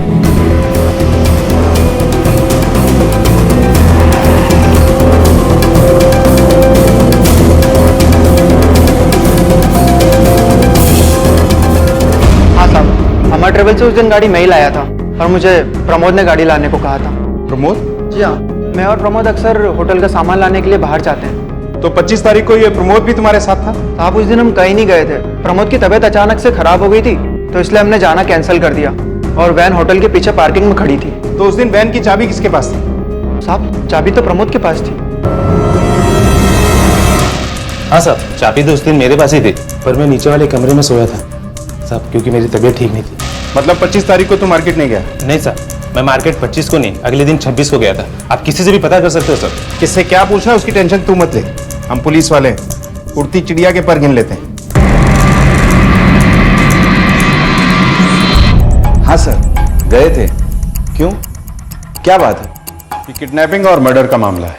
सर, यहाँ पर काम करने वाला हर एक स्टाफ मेरे परिवार जैसा है।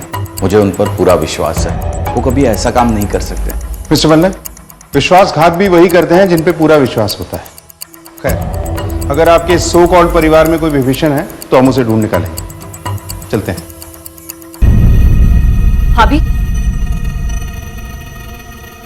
ये आपकी ज्वेलरी शीतल के पास रखवाए थे।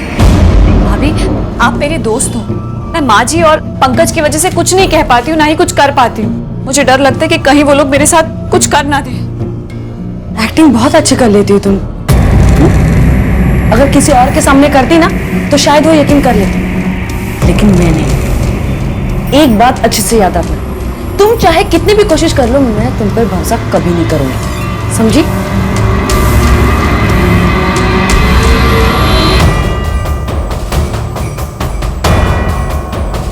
ए सुनो।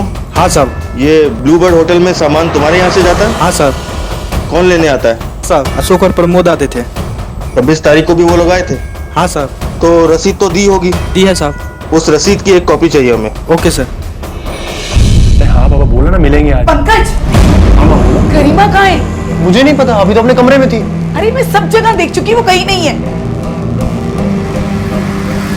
सर, मैंने मार्केट के सभी वेंडर से बात की, उन सबका यही कहना है कि अशोक और प्रमोद 26 तारीख को सामान लेने वहाँ आए थे। उनके पास जो रसीद है वो भी ओरिजिनल है। सर, इसका मतलब तो साफ है कि प्रमोद और अशोक 25 को नहीं 26 को वैन लेके गए थे। लेकिन केलकर, इसका ये मतलब तो नहीं कि 25 तारीख को ये वैन होटल से बाहर निकली ही नहीं।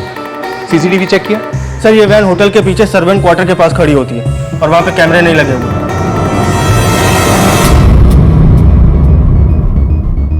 सर, मुझे आपको कुछ बताना है। जी बताइए।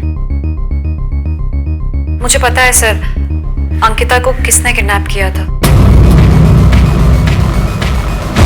माफ कर दीजिए सर, हमसे गलती हो गई। हमने किसी को नहीं मारा सर, हमने तो सिर्फ अंकिता को किडनैप किया था, उससे अपनी प्रॉपर्टी बचाने के लिए। हमने किसी को नहीं मारा सर। अगर हमें किसी को मारना होता तो अंकिता को मार के रास्ते से हटा देते। बेशक तुम लोग उसे भी मार डालते, अगर वक्त रहते हम अंकिता को ढूंढ निकालने में कामयाब नहीं होते। बढ़ो। जीनत को क्यों मारा? तुम्हें पता चल गया था उसके पास 10 लाख रुपए हैं। इन्हीं पैसों की लालच में तुमने मारा उसे? नहीं साहब, हम सच कह रहे हैं, हमने किसी को नहीं मारा साहब। सब पूजा मुझे जान से भी प्यारी थी।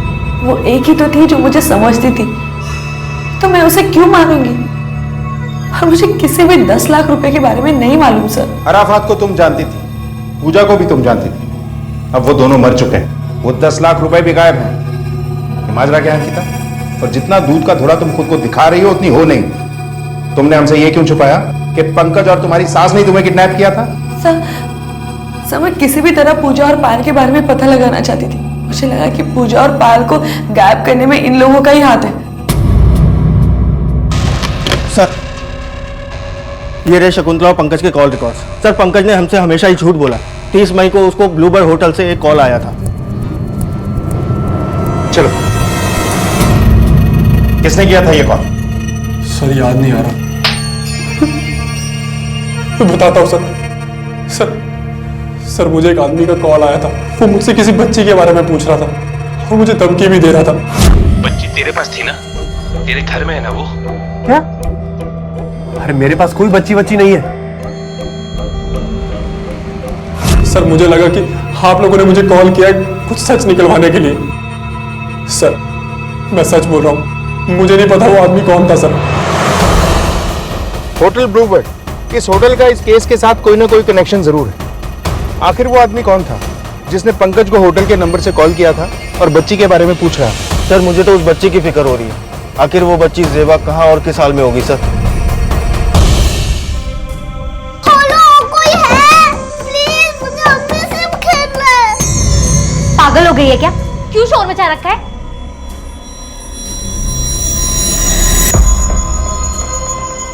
सॉरी बेटा, इस टाइम तो आपको सो जाना चाहिए ना। और कल तो आपके लिए कितना बड़ा दिन है, आपकी अम्मी आ रही है ना आपको लेने। आंटी बिल्कुल ठीक कह रही है बेटा। और ये देखो हम आपके लिए क्या लाए हैं, सुंदर सी फ्रॉक।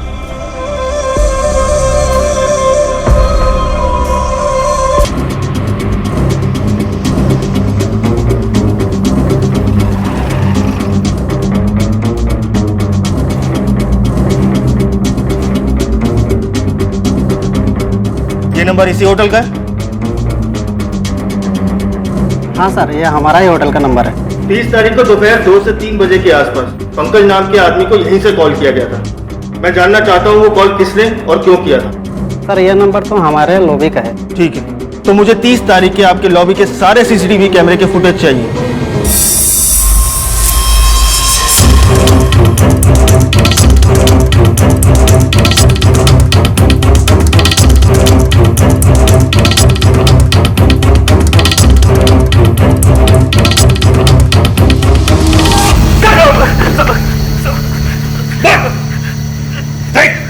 हमें पता चल चुका है कि होटल से कॉल तू ही करता था।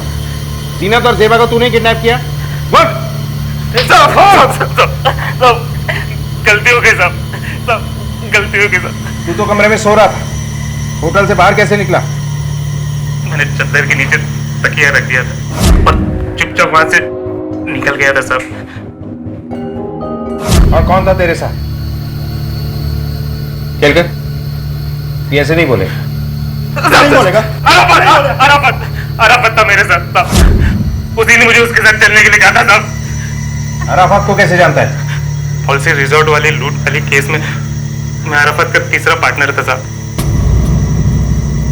लेकिन अराफत जीनत के पीछे क्यों पड़ा था? क्या ये कहानी उन 10 लाख रुपयों से शुरू हुई थी? क्या वो 10 लाख रुपए वाकई जीनत के पास थे? साहब, परीक्षित ने मरने के पहले मुझे सारे पैसे दे दिए थे। मैंने अराफात से झूठ कहा कि परीक्षित ने पैसे जीनत को दे दिए। और जब अराफात घर आया तो उसने देखा कि जीनत और जेबा दोनों नहीं है। उससे मेरी बातों पे यकीन आ गया। उसे लगा कि सच में जीनत ने सारे पैसे लेकर भाग गई है। सब जेबा तो बच्ची थी, उसे तुम लोग बड़े आराम से उठा सकते थे, लेकिन जीनत? सब जेबा को गाड़ी में बिठाने के बाद कहा ना, मेरे पास तुम्हारे पैसे नहीं है। ज्यादा ड्रामा मत कर, समझी ना? परीक्षित ने तुम्हें पैसे दिए हैं, मुझे वो पैसे चाहिए। परीक्षित ने मुझे कोई पैसे नहीं दिए। ये ज्यादा शांति मत कर, समझी ना? अगर अराफात का प्लान जेबा को किडनैप करके जीनत से पैसे निकलवाने का था तो उसने जीनत को क्यों मारा? क्या जीनत ने उसे पैसे दे दिए थे? तब अराफात ने पैसों के लिए दूसरा रास्ता ढूंढ लिया था। वो अपनी बेटी को बेचने वाला था पैसों के लिए। फिर आगे क्या हुआ? तूने अराफात को क्यों मारा? तुझे उसके भी पैसे चाहिए थे इसलिए? साहब, अराफात को मैं क्यों मारूंगा साहब? उसे किसने मारा साहब मुझे नहीं पता। हम उस लड़की को लेके होटल पहुंचे और मैंने पीछे के रास्ते से उन दोनों को होटल के कमरे में छुपा दिया था साहब, बस।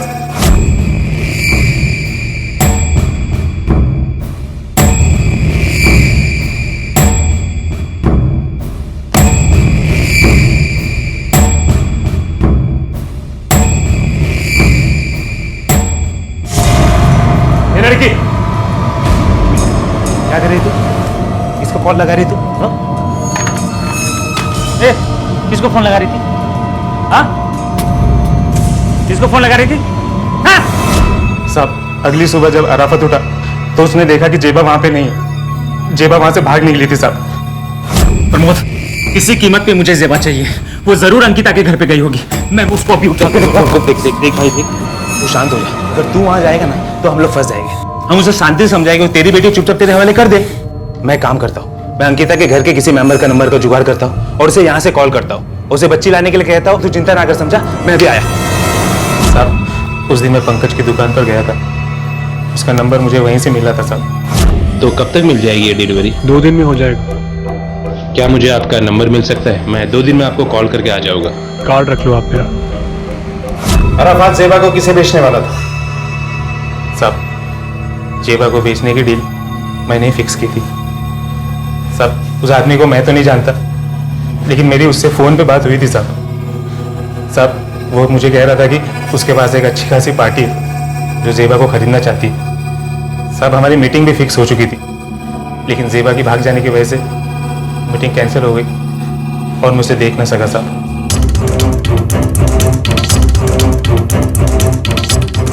केलकर, फौरन होटल के सारे कॉल्स की लिस्ट चेक करो और पता करो कि ये कॉल कहां से आया था। Okay sir. सर लड़की बिल्कुल रेडी है, डिलीवरी अभी हो सकती है।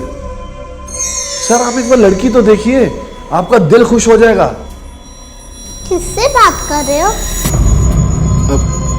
बेटा आपकी मम्मी से बात कर रहा था मैं, अभी वो आ रही है आपको लेने के लिए। आप एक काम करो, आप जल्दी से जाओ, फ्रेश हो जाओ, ठीक है? इतनी रात को? हाँ, आपकी मम्मा आ रही है ना अभी, तो आपको बिल्कुल फ्रेश दिखना है ना। मैं जो आपके लिए फ्रॉक लेकर आया था ना, वो पहन लेना, आप उसको बहुत सुंदर दिखोगी, ठीक है? आप जाओ, फ्रेश हो जाओ।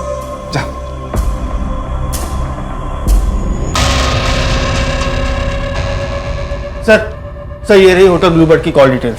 सर होटल के नंबर पर लोनावला से कॉल आता था और किसी प्राइवेट बंगलो का नंबर है।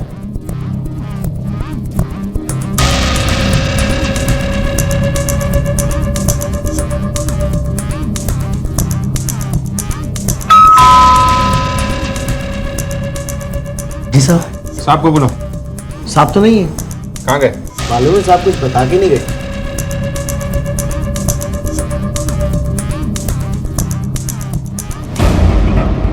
समझ गया होगा ना क्या बोलना है तुझे? ले अपना फोन ले और फोन लगा उसे।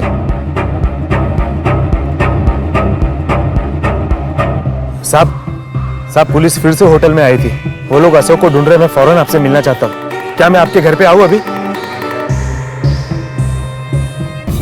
केलकर। सर। अरे भाई कितना टाइम हो गया, कहाँ है लड़की? ये है लड़की।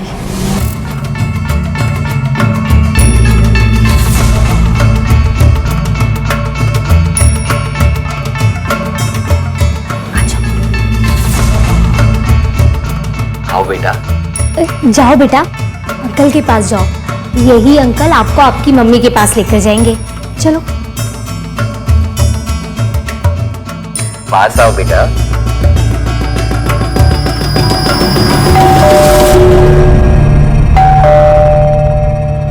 शायद प्रमोद होगा। तुम एक काम करो, लड़की को लेकर अंदर जाओ, प्रमोद को पता नहीं चलना चाहिए लड़की हमारे साथ है। ठीक है, मैं इसे अंदर लेके जाती हूँ। चल बेटा।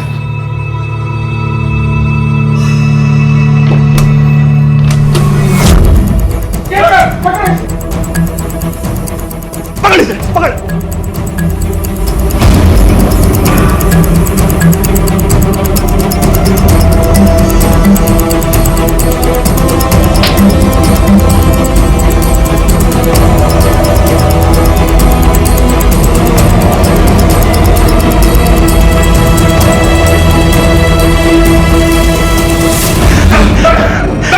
देख मल्लंग, सीधे सीधे अपना मुंह खोल दे, वरना अगर हमने करवाया ना तो बहुत भारी पड़ेगा तुझे। साहब जब मुझे पता चला कि उन लोगों के हाथ से लड़की निकल गई है, तो मुझे लगा प्रमोद और अराफात ने उस लड़की का सौदा किसी और के साथ कर दिया है। तो प्रमोद से छुपते छुपाते मैं अराफात के रूम में गया। प्रमोद ये नहीं जानता था कि वो लड़की का सौदा जिस आदमी के साथ कर रहा है, वो आदमी मैं ही हूँ। कौन हो तुम और ये अंदर कैसे आए? सवाल जरूरी नहीं है, जरूरी है मेरा सवाल। लड़की कहाँ है? तुझे कैसे पता कि लड़की गायब है? लड़की कहाँ है? मुझे मेरी बच्ची चाहिए। कहाँ गायब किया साले? बोल। गायब तूने किया है, झूठ मत बोल। साले होटल की आर्मी जो धंधा चलाता है ना, सब पुलिस को पता होगा, सब साले डंडा मारेंगे पुलिस। सब भंडा फोड़ूंगा तेरा।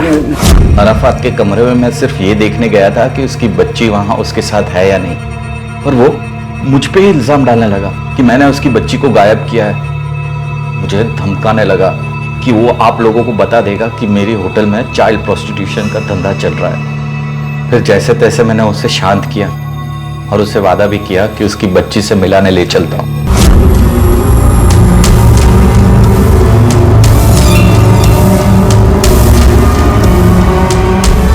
तू अराफात को उस झील के पास ले गया जहां तूने उसे मार डाला, सिर्फ इसलिए कि उसने तुझे पुलिस में जाने की धमकी दी थी।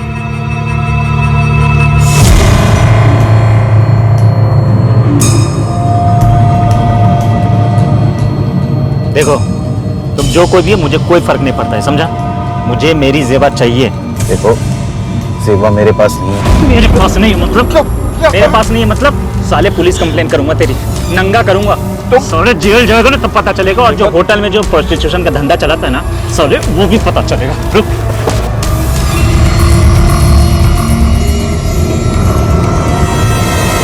फिर वो बच्ची तुझे कैसे मिली? इत्तेफाक से प्रीतम वहां से गुजर रहा था और वो लड़की अपनी स्कूल बैग लेने होटल की तरफ लौटी। जो शख्स जेबा की सौदेबाजी कर रहा था, उस शख्स की पहचान पुलिस ने प्रीतम के रूप में की। पुलिस ने उस शख्स और उसकी पत्नी को गैर कानूनी तरीके से जेबा को बेचने और रखने के जुर्म में गिरफ्तार किया, और साथ ही प्रमोद को भी बच्ची की किडनैपिंग और जीनत के कत्ल में शामिल होने के लिए दोषी पाया गया। मलंग जैसे लोगों को अच्छे और बुरे से कोई फर्क नहीं पड़ता। उन्हें सबसे पहले सिर्फ अपना मतलब और पैसा दिखाई देता है, और यह पैसा चाहे कितना भी क्यों ना हो, उन्हें कम ही लगता है। अराफात ने कभी कोई रिश्ते को ना तो बनाया और ना ही उसे निभाया। उसका जमीर इतना गिर चुका था कि वो पैसों के लालच में अपनी ही बेटी को बेचने निकल पड़ा था। अंकिता के बारे में चाहे दुनिया की कोई भी राय क्यों ना हो, लेकिन एक बात तो सच है कि उसने जेबा और जीनत का उस मुश्किल घड़ी में साथ दिया जब उसे पता था कि जीनत ने उससे झूठ बोला था। जेबा अब एनजीओ की मदद से अंकिता के साथ ही रहती है, और उसने कहीं ना कहीं अंकिता में ही जीनत को ढूंढ लिया है। याद रखें, हमेशा उन्हीं लोगों से रिश्ते बनाएं जिनके लिए आपके मन में सच्चा प्यार हो, विश्वास हो, क्योंकि ऐसे रिश्ते अपने साथ वो सौगात लेकर आते हैं जिनकी कीमत दुनिया की किसी भी कीमती चीज से नहीं चुकाई जा सकती। इसी विचार के साथ अब मैं अनूप सोनी आपसे विदा लेता हूं। फिर मुलाकात होगी अगले एपिसोड में एक और चौंका देने वाले केस के साथ। तब तक अपना और अपने परिवार का ख्याल रखें और देखते रहें क्राइम पेट्रोल डायल 100। सबक एक को सीख हम सबको। जय। इस तरह के और भी एपिसोड देखने के लिए हमारे चैनल को सब्सक्राइब करें और बेल आइकन दबाना ना भूलें।